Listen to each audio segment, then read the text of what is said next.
আসসালামু আলাইকুম ওরহমতুল্লাহ। আশা করি আল্লাহ পাকের অশেষ মেহেরবানিতে সবাই ভালো আছেন। তিনটি দোয়া মহান রব্বুল আলামিন কখনো ফেরত দেন না। আপনি যদি এই তিনটি দোয়া করতে পারেন তাহলে আল্লাহ পাক সঙ্গে সঙ্গে আপনার দোয়াকে কবুল করবেন। আমরা তো অনেক দোয়া করি আমাদের নিজের জন্য, আমাদের ছেলেপেলেদের জন্য, পিতামাতার জন্য, আত্মীয় স্বজনের জন্য অনেক দোয়া করে থাকি, কিন্তু আমাদের দোয়াগুলা অ্যাকসেপ্ট হচ্ছে না। কারণ আমরা দোয়ার আসলে রুলসগুলো জানি না, সিস্টেমগুলো জানি না যে কীভাবে দোয়া করতে হয়। সেজন্য আল্লাহ পাক আমাদের দোয়াটাকে কবুল করেন না। তো তিনটি দোয়ার মধ্যে প্রথম যে দোয়াটা সেটা হচ্ছে যে অন্যের জন্য দোয়া করা, পিছনে দোয়া করা।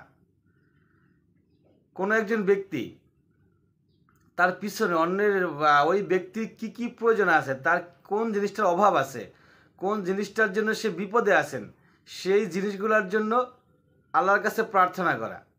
আপনি যদি অন্য কোনো ব্যক্তির জন্য প্রার্থনা করেন তাহলে সেই প্রার্থনা মহান রব্বুল আলামিন কবুল করেন এবং একই সাথে ওই হাজত আপনারও পূরণ করে দেন। অর্থাৎ আপনি কোনো একজন ব্যক্তির জন্য, কোনো এক ব্যক্তি অভাবে আছে, তার অভাব দূর হওয়ার জন্য আপনি প্রার্থনা করলেন, সঙ্গে সঙ্গে ফেরেশতারা আপনার জন্য প্রার্থনা করে যে হে আল্লাহ, এই ব্যক্তির অভাবও আপনি মিটিয়ে দেন। তখন কি হয়, ওই ব্যক্তির অভাব মিটে যায়, আপনারও অভাব মিটে যায়।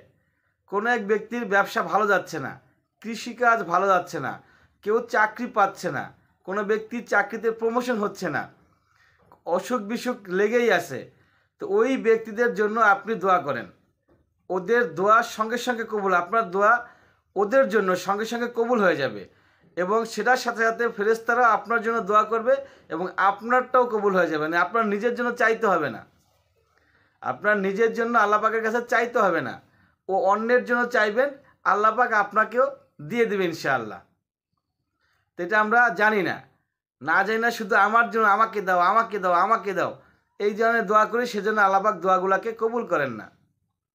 দ্বিতীয় পর্যায়ে হচ্ছে আপনার শেষ বৈঠক, ফরজ নামাজের শেষ বৈঠকে সালাম ফিরানোর আগে আপনি এইখানে আরবিতে দোয়া করতে হবে, এখানে বাংলায় দোয়া করা যাবে না।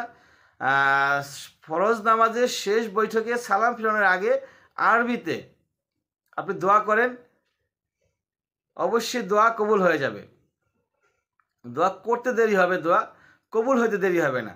যদি আপনি একা একা নামাজ পড়ে থাকেন ফরজ নামাজ, তাহলে অনেক লম্বা সময় পাবেন। তো লম্বা সময় পেলে লম্বাভাবে দোয়া করবেন। আল্লাহর কাছে যত বেশি প্রার্থনা করা যায়, যত বেশি চাওয়া যায়, যত বেশি দোয়া করা যায়, আল্লাহ তত বেশি খুশি হন এবং তত বেশি দিয়ে দেন। এবং তিন নাম্বার পর্যায়ে হচ্ছে সুবে সাদেকের কিছুক্ষণ আগে, অর্থাৎ ফজরের আজান হওয়ার আগে রাতের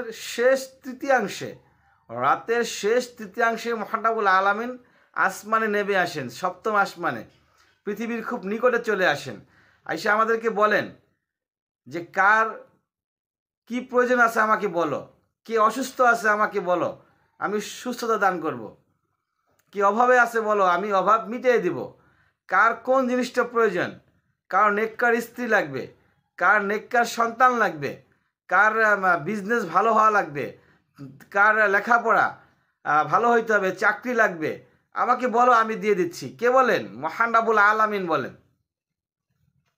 মহান রব্বুল আলামিন এই কথা বলে থাকেন। অতএব আমরা যদি মহান রব্বুল আলামিনের কাছে ওই সময়টাতে চাইতে পারি, আল্লাহ পাক আমাদের চাওয়াটাকে অবশ্যই কি করবেন? পাওয়াতে পরিণত করবেন। ওয়া আখির দাওয়ানা আলহামদুলিল্লাহি রাব্বিল আলামিন।